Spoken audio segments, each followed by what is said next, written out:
you go back far enough, and all of the traditions that I've seen, they all say that we're the product of an intentional act.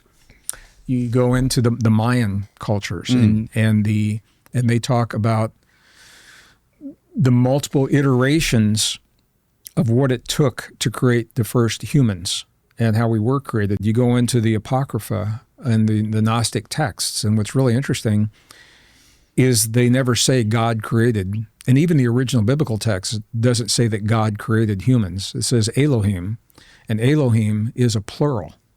So multiple beings created humans, and when you go into the Apocrypha, the texts that were left out by the church, the first time didn't work.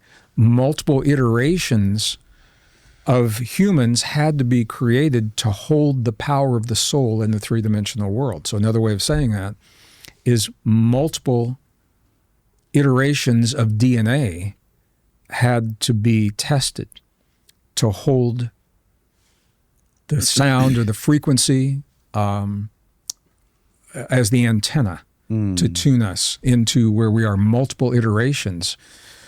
Eve was not the first woman that was created. And I think we probably have biblical scholars that may have talked to Lilith, according to text, was the first female that was created from at the same time that Adam, the first human, the first man, but because they were created at the same time, they were like brother and sister. Right. And they weren't drawn to one another. It was when Eve was created, and I wasn't there. I just imagine, I'll channel. Adam said, "Thank God," because this beautiful woman appeared, and he didn't feel that it was his kin, his sibling. He felt, and they were able to